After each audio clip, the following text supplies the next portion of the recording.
Hello everybody, it's Ryan from No Review Playthrough, back with another show and tell. Today we have Betrayal at House on the Hill 3rd edition. So like many people that have been playing the second edition for a while, we decided back and forth whether it was worthwhile to get the third edition. And Danny, it is one of Danny's favorite games to play whenever she's given free reign of choosing a game to play. This is usually her go-to. So in looking at it, we just decided to go ahead and get this new version and see what it has to it. It was interesting that in researching, a lot of people that had gotten early copies and so forth really hadn't sat down and, in my opinion, really sat down and described. Obviously, it's easy to see from pictures and stuff on the internet the physical changes as far as like the artwork and things like that, and I'll go over a little bit of that too. But it was interesting to see that not a lot of people had sat down and really broke down some of the big changes with that. So what I would like to do today is, in our show and tell, is open up the box and show you some of the things that are drastically different and let you hopefully decide if you want to upgrade your own copy of the game for yourself. So let's get to it.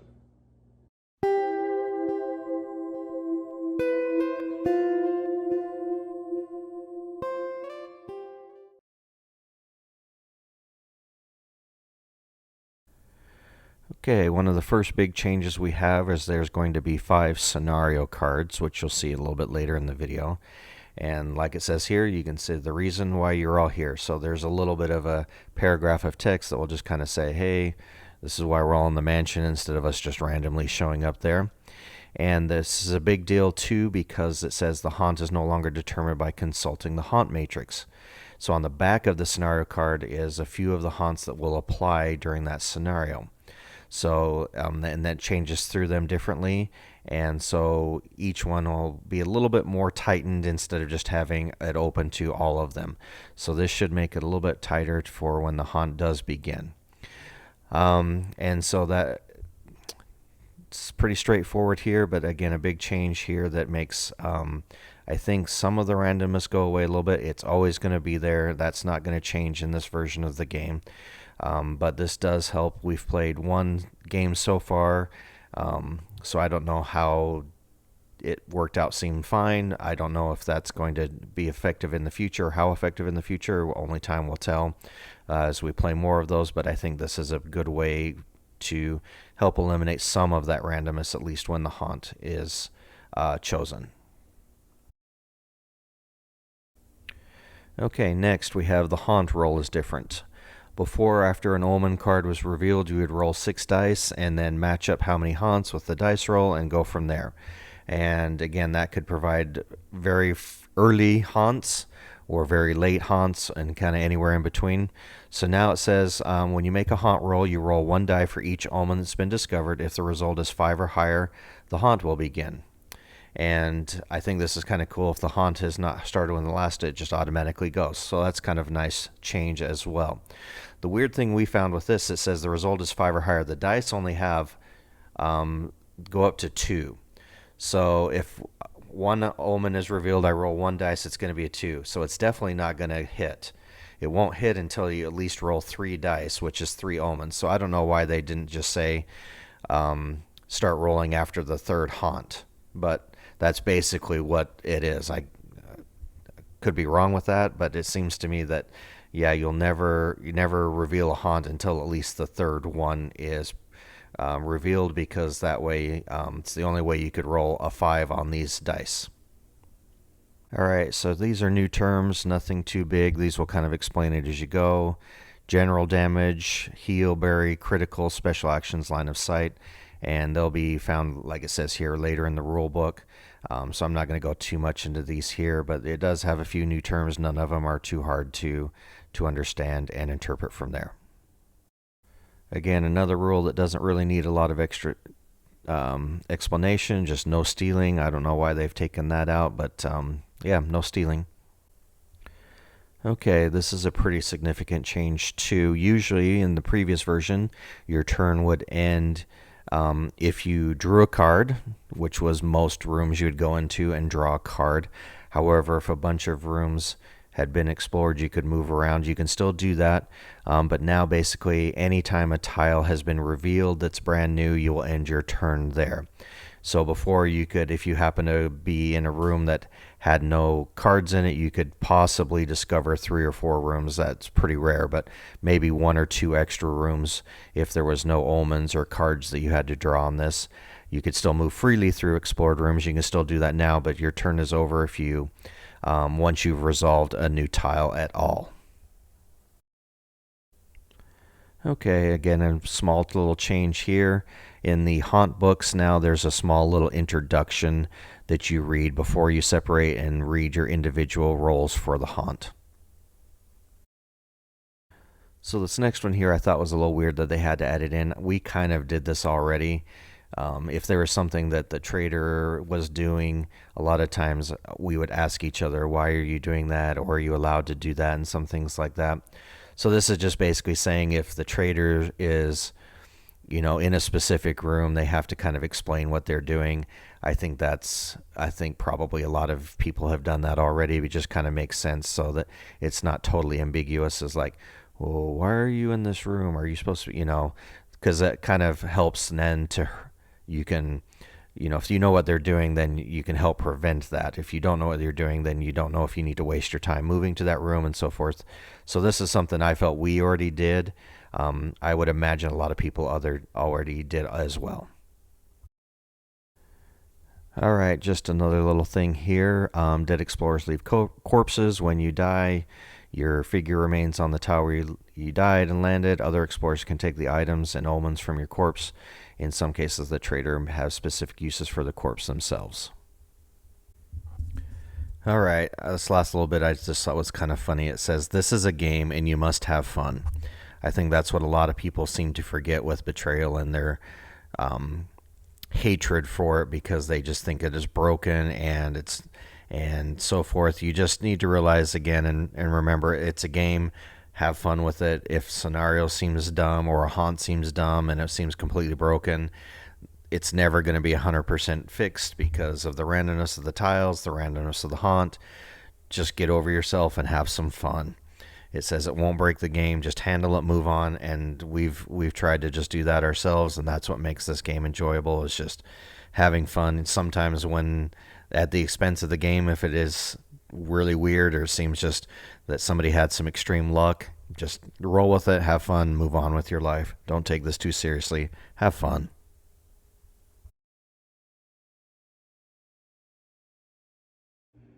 All right, now that we've taken a look at the rule book, let's take a look at some of the changes to the cards. So there is going to be some minor spoilers here, so just kind of be aware of that as we go. The first thing is we do get some player aid cards. So this is just a player aid of how the monsters are going to react when the haunt begins. I think this is just a nice little addition. So you don't have to scroll through the rule book every time. You can just put that out on the table. Same thing, we also have a trader card. We have a trader card here that shows what you can do on the trader turn. And then just overall, we've got some player aid cards. Again, just some nice additions, and this is, you got four or five of those to go from there. So you can have plenty to pass around the table from there. Let's go ahead and move those out. We have now the 5 scenario cards. So you randomly, or however you want to, you can pick one of these at the beginning of the game. So this is a big change now. A lot of people are talking about, again, the randomness. This does take some of the randomness away from the haunt. As you can see, this is now how the haunt is chosen. So it is a little bit specific. You've got this little bit of a theme that's going on with why you're at the house. And then each one of these is slightly different depending on which scenario you have picked from the beginning of the game. And that will determine how the haunt is determined from there when it is rolled. So each one of those is a little different. So big change here. This is to kind of, again, I think, eliminate some of the randomness. It's still going to happen. Doesn't matter, because every tile is drawn different. There's no app like Mansions of Madness. You're going to have randomness, but this does help a little bit. Obviously, the Omen cards, we have a big... Again, the artwork on the back's quite a bit changed here. Okay, I'll just kind of go through these quickly. Some of these are the same as before. Okay, we've got some of the almonds, and then some of them just kind of have a nice text to show you that it's a one-time use and some things like that. Okay, so we've got those. Again, I don't want to spoil too much. I know you could flip through that. And then we have our new items. We've played one of this already, so we've noticed some things that changed. Again, just kind of a quick. Some of these are the same. Okay, and I'm not going to go through a one-to-one comparison. I just want to give a brief overview so you can decide if this is worthwhile upgrading for yourself. So we played a few of these. Some of them were the exact same. Well, that coloring is a little bit different. Some of them are the same, the mirror. But it looks like there's some new ones that are in here. So there's some unexpected things that you could see with that.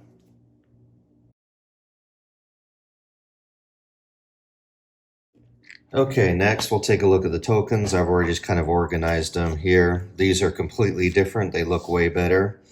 I'm not sure what they're all going to do. The one scenario we played, we had to collect these food ones. They're double-sided with traps. These just look a lot better. There's some numbers here.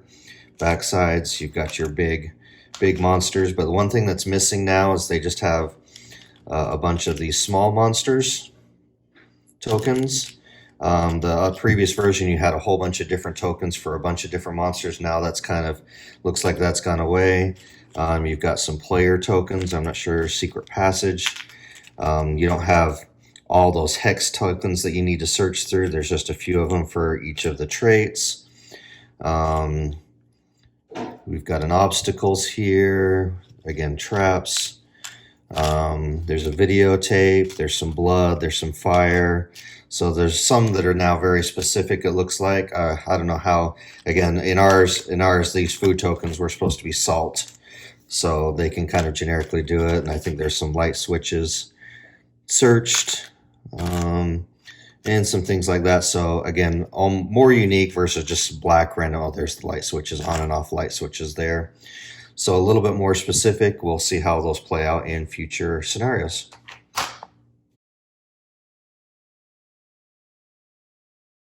Okay, another big thing is the player boards. The first ones were horrible and the second ones were horrible. As you've watched our other video, for the second one I did upgrade, bought the upgrade kit that had the spinning wheels. While those were better as far as keeping track, they still had a disadvantage that the wheels were easy to spin. They weren't very tight. They did come with the extra dice. The green dice are cool. I think it's good to have extra dice because you roll lots of dice. So as of now, I guess we could use the other characters in this set as well, but we're going to go ahead and play with these. Now these do slip on. They are nice and tight. However, I do feel after a while they are going to rub on. They're going to rub these off, but again, that's not going to affect how they are used, but they are definitely quite tight now. They're actually kind of hard to get on. So I had to kind of pull them apart and slip them on. So they move relatively easily. There's little notches. Yeah, you can see it's already been notched a little bit. Oh well. I think these are still kind of a good in-between that we have. So we have our player boards. Miniatures. Okay, they're definitely unpainted this time. They have their rubber base. They come on. I'm not sure why they come on and off because we have 6 models and there's 6 characters, so I'm not sure why you would need to change these. These feel almost rubbery. They're very, very bendable. I don't think I'm going to paint these. They're pretty small. With the bases, you can kind of tell who they are anyways. But the detail on them is pretty small. I mean, there's not too bad. The detail's fairly decent. Maybe I don't know. But the other thing is when you put it in the insert, they kind of lock down, and that's not good on painting. If they just rested in there, but they lock in, which is good. But I think if I painted them, that would rub off pretty easily.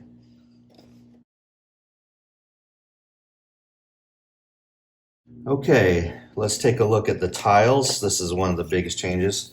Where's our round tracker if you need it? No big deal. So obviously the tiles look way better. Okay, they still have the back. These are more of a linen finish now, but obviously the colors on them and the L's just meaning that that's the landing or the beginning tile setup. So they definitely look, I think, way better. This is one of the big selling points for me getting this version is the tiles are looking way better. A lot of blue and orange-ish. Okay, so let's take a look at some of the others. Now, the only thing I'm a little not happy with this, and this is not the game's fault, but they are curved a little bit. If you've seen some of our other playthroughs, we're in Vegas, so we have almost no humidity at all. So a lot of our cardboard will dry out. So you can see there's some curves there. So when they lay on the table, they don't lay very flat. That's not the game's fault. We're going to see if I can get those smashed down. But definitely these look way better. But there are some new ones. There's a laundry chute. So a lot of these are the same. I'm not going to go through every single one of these. But you can see that we have the tower still. The ritual room. I think the nursery is new. Salon, secret staircase. Now there obviously were tiles, little mini tiles to put on a tile for a secret staircase, but now that's built in. So it says leads to the hallway. So the cool thing is yeah, these look way better in my opinion. The colors, panic room, but the nice thing is, so that's the one thing that I'm grateful for is that, yeah, we have some of the things that are the same. The artwork's obviously different, and some people can debate whether they like it better. Some people I know have said they like the original artwork because it was the black and drab and you're in a haunted house. But to me, this artwork, I enjoy this a lot better. But the fact that they did put in some new stuff to kind of give it a little bit of more variety from there. The bloody room's the same, chapel. I believe the winter bedroom here, that's probably brand new. I'm not a huge, played this enough that I can pretty much recognize what's the same or not. So not only is the artwork obviously completely redone on these, but it looks like they've added some, again, to provide some variety. So my overall thoughts with this is, again, it's one that Danny really likes, and if I can find something that she's really willing to play, then it was worth the extra money to replace this version. I'll probably sell off or give away the old version. I don't think any reason to need that at this point. The one haunt we did seem to work a little bit better. So let's take a look at how the haunts are set up now.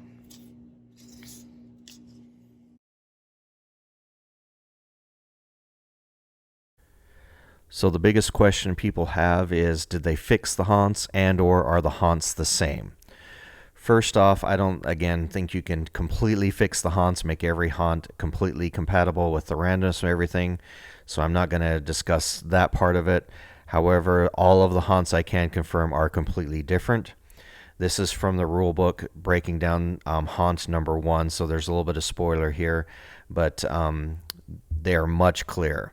You can see that there are color coding, and you can see exactly, steps how to set it up, what you need, the tokens, objectives, how everybody works, things like this. So this is much improved. And yes, the biggest thing, I think the biggest question is, and I didn't really get an answer on many of the videos that I watched, is everybody in the comments kept asking, are the scenarios different? And they are completely different scenarios. All 50 of them are completely different. So that was the big plus for us that we were happy with once we got this, is that all of the 50 haunts were changed, that they didn't keep any of them.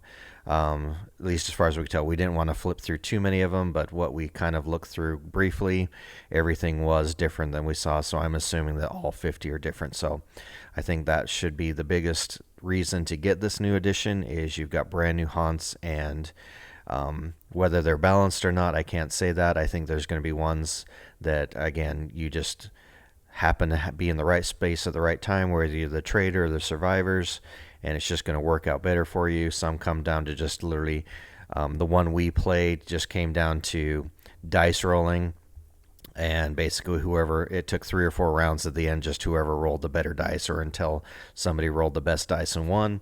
That's happened before. It's going to happen again. No big deal. You just have fun with it and go from there. So that will conclude everything I've got to show the differences here for the new 3rd edition. I hope that this video has helped you decide if this is something that's good for your purchase or not. For us, again, one of our favorite games, especially for Danny. I've kind of catered to her. If she really likes a game, I try and go all out for her, because she kind of puts up with some of the others. And so this for us was an easy no-brainer to get her a new copy of this, because this is one of her favorites. And so hopefully this will help you decide if this is something for you. And I hope this has helped, and I appreciate your participation. I'll see you on the next video. Bye-bye.